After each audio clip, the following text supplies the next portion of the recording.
હરિયાણાના રેવાડી જિલ્લામાં રહેતા પર્વતારોહક નરેન્દ્રસિંહ યાદવે એન્ટાર્કટિકા મહાદ્વીપની સૌથી ઊંચી ટોચ વિન્સન મેશી પર ગત 25 ડિસેમ્બરે તિરંગો લહેરાવી ઇતિહાસ રચ્યો હતો. આ સાથે તેણે 7 મહાદ્વીપોની ટોચે પહોંચનાર ભારતીય તરીકે ગૌરવ હાંસલ કર્યું છે. નરેન્દ્ર પોતાની આ સફળતાના અનુભવો રજૂ કરતા મહાદ્વીપની ટોચના દ્રશ્યો ગણાવ્યા હતા. નરેન્દ્ર માઉન્ટ એવરેસ્ટનો અનુભવ રજૂ કરતા જણાવ્યું હતું કે માઉન્ટ એવરેસ્ટ સર કરવું એ મજાક નથી. તેના માટે યોગ્ય શારીરિક અને માનસિક તૈયારીઓ જરૂરી છે. તેના વિના તમે જોખમ ખેડી શકો નહીં. એવરેસ્ટને સર કરનારા પર્વતારોહકોમાંથી કેટલાય પાછા આવી શકતા નથી. ત્યાં ઉપર મૃતદેહનો ખડકલો જોવા મળે છે. તો ઉલ્લેખનીય છે કે નરેન્દ્ર જ્યારે એન્ટાર્કટિકાની સૌથી ટોચ વિન્સન મેશી પર પહોંચ્યો હતો તે સમયે ત્યાં તાપમાન -52°C હતું. જોકે તેણે માત્ર 6 દિવસમાં ચઢાઈ પૂરી કરી હતી. તો નરેન્દ્ર 7 મહાદ્વીપોની ટોચે પહોંચી રેકોર્ડ બનાવ્યો છે અને તેણે વર્ષ 2016 અને વર્ષ 2022માં માત્ર 6 દિવસમાં માઉન્ટ એવરેસ્ટ સર કર્યું હતું. તો 4 વખત માઉન્ટ કિલીમંજારો, 2 વખત માઉન્ટ ઓલ્બ્રસ અને 3 વખત ઓસ્ટ્રેલિયાની 10 ટોચ ઉપર પહોંચ્યો હતો. દક્ષિણ અમેરિકાની અંકોકાગુઆ અને અमेरिका ની डेनाली टोच पर पहुंच्यो હતો. आपने सुना होगा एवरेस्ट पे बहुत सारी डेड बॉडीज हैं.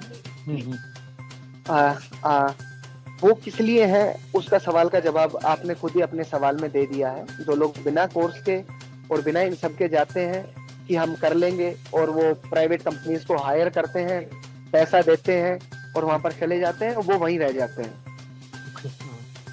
क्योंकि हम एवरेस्ट को एक जोक समझते हैं, लेकिन Everest is not a joke. जहाँ पर प्राणवायु खत्म हो जाती है वहां से एवरेस्ट की असली चढ़ाई शुरू होती है.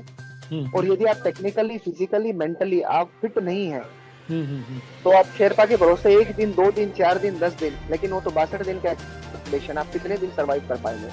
इसलिए उन लोगों को या तो हाई एल्टीट्यूड सिकनेस हो जाती है या फिर ऐसा होता है ऑक्सीजन लेवल वो उस तरीके से, क्योंकि ऑक्सीजन भी एक सप्लीमेंट ऑक्सीजन है.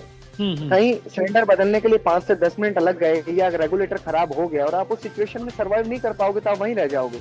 क्योंकि वहां से बैक टू पवेलियन का तो कोई मतलब ही नहीं बनता है. तो जितने भी आपके माध्यम से जो सुन पा रहे हैं वो इस जवाब को अपने फ्यूचर में यदि अपनाएंगे तो बड़ा अच्छा होगा. आप पहाड़ चढ़िए, स्वागत है आपका. बहुत सारे माउंटेन्स है ऑल ओवर वर्ल्ड में, लेकिन आप अच्छे से ट्रेनिंग करिए, अपनी बॉडी को पहले उस लायक बनाइए कि आपका शेरपा यदि बीमार हो जाता है, आपका गाइड यदि बीमार हो जाता है, तो क्या आप अपने क्रैम्पोन्स बांध सकते हैं?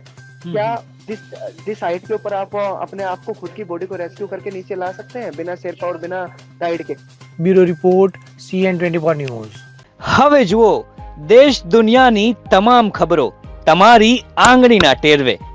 ઉઠાવો મોબાઈલ અને ગૂગલ પ્લે સ્ટોર પરથી ડાઉનલોડ કરો અમારી CN24 ન્યૂઝ મોબાઈલ એપ.